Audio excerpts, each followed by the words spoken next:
Hello again. The other day, as is so common as COVID 19 continues to reshape our world, I was talking with some family members about everything going on right now. I've been listening for a long time now how they can't quite comprehend the direction generations under them are wanting to go. I tried to point them towards some examples of where the ideas had lost relation to what was happening. I didn't make any real progress here, and I'm not sure how to go about helping them see what so many others see. This is a gap that we need to build a bridge over. I suppose a good starting point would be Ed Bernays. If this name is unfamiliar to you, then I hope the gravity of his work is not lost on you. Ed Bernays is the father of marketing, and in its darkest form, propaganda. He took the boundaries of human psychology and created a system to manipulate the subconscious at scale. His work laid the foundation for corporations and governments to begin altering and shaping our behavior. You need to understand this is the first tangible edge of the world you think you live in. I realize that it may be comfortable, but that comfort is artificial.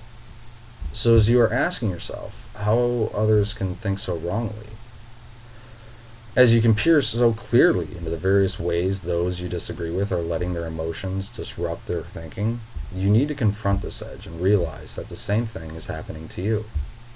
If you were born after the 1920s, which I think is most of us at this point, your entire life has been lived in the petri dish of other people's ideas. It does have meaning, and it is real. But that reality starts to break down in various ways as you move away from systems of scale towards the individual. I want you to treat this episode as an exercise rather than you rely on it as the thing that will help you make sense of your world. I encourage you to listen to it a few times, and I have some important instructions for you. If you've ever been in this dangerous situation, then you will have had that rare experience of consciously experiencing the unconscious. If you can remember such a situation, then you can remember one thing more than anything else: that emotion you felt. It can feel almost like a superpower. That moment when every nerve and synaptic response so clearly told you one thing. Maybe it was to run, maybe it was to quickly brace for impact. But what you remember is how in that moment you didn't have to think. Your body knew what it needed to do.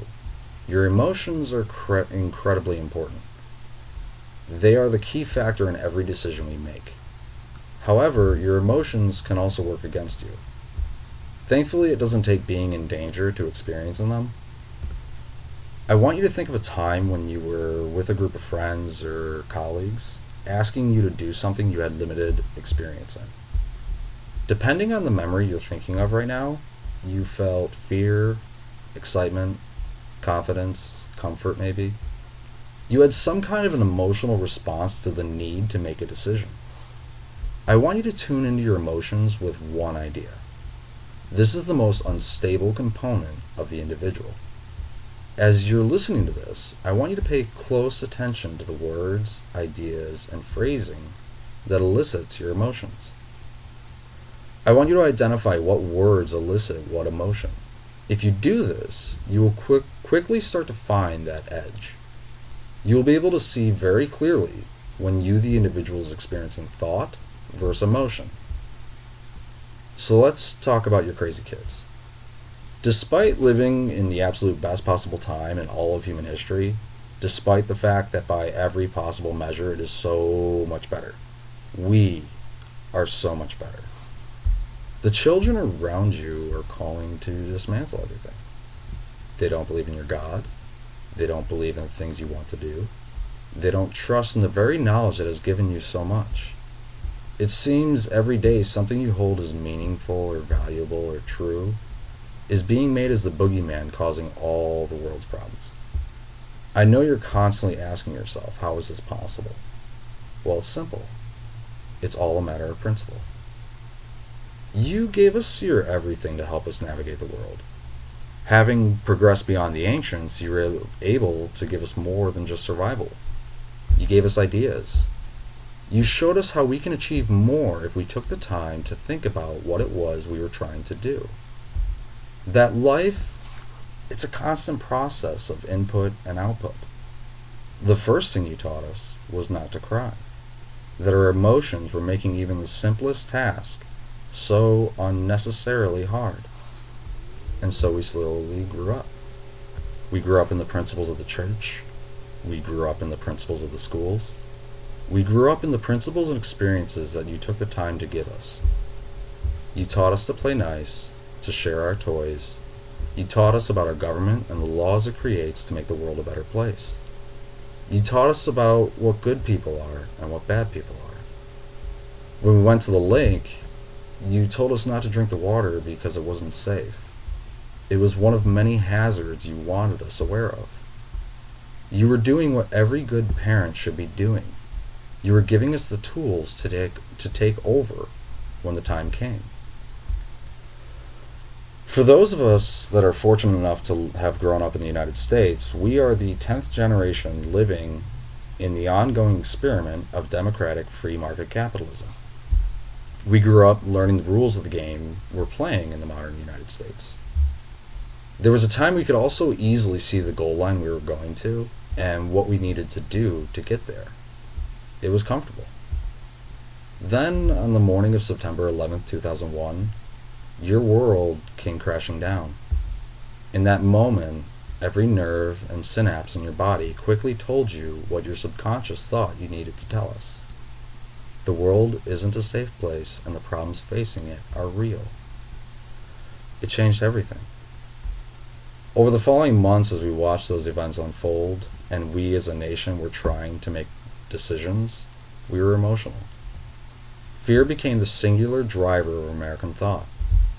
You thought you knew the world that you lived in, and in the rapid removal of comfort, you were not thinking as a rational individual. You were afraid. You also represented something new, though. You were truly the first generation born and raised in the petri dish of scalable, manufactured ideas. You were raised to be unaware of the artificial edges of your reality, though the generations before you did try their best to teach you about it. So on that emotional morning in September, you were entirely unaware of the one thing you needed to understand most: the nature of asymmetric warfare. Maybe you had already heard of it or had a general understanding of what it means, but you didn't stand a chance, and those who did understand stood quiet. They had other ideas that existed outside of your comfortable reality. We thought the most destructive thing about 9/11 was done when the planes crashed. In truth, as is the goal of asymmetric warfare, the damage had only just begun, and we, your children, grew up watching. We watched you as the most meaningful principles were tucked away behind necessity. There was so much noise coming from everywhere at that time. The principles were being rewritten so quickly. The years that followed brought more fear. Any chance for you, a rational individual, to do that which was both right and necessary quickly faded. We carried on, we rebuilt, and we found comfort in our new reality. You didn't ask questions about government spending. You didn't question it when our leaders said they needed more power. You didn't question the goal line. You were afraid. You were not being a rational individual. Very quickly, the cracks began to appear, but stripped of your ability to think, you kept falling back on those comfortable ideas. Your subconscious kept taking over. Then, in 2008, the housing market crashed. Once again, fear gripped the country. It didn't matter if what officials were proposing contradicted well-established economic theories. It didn't matter if those who knew better stood quiet.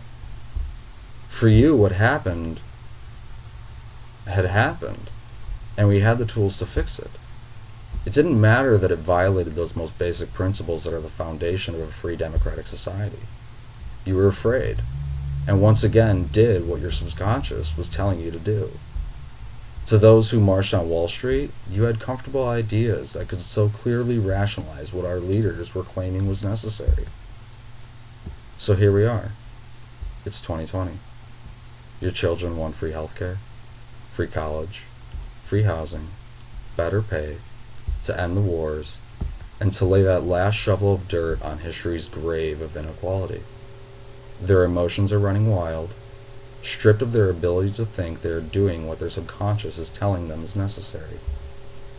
They don't care about your economic models or well-established ways of doing things. We see the problems, we have leaders with ideas, and we're mad that all of a sudden you're asking us to stop because there's supposedly those principles that matter. We grew up in the information age, but now live in what many journalists call the disinformation age.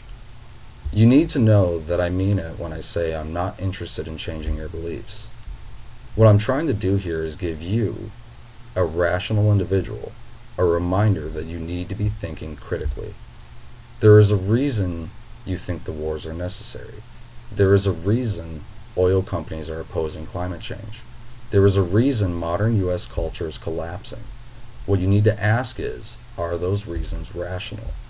As you're trying to navigate these uncertain times with your children, as you're listening to their irrational ideas, I want you to consider that the only arguments we're getting from the institutions we've been raised to believe in are terrible arguments. The problem with elections is voters. The problem with markets is consumers. The problem with healthcare is patients. The problem with education is students. It's all a matter of principle, and we all need to stop abandoning them.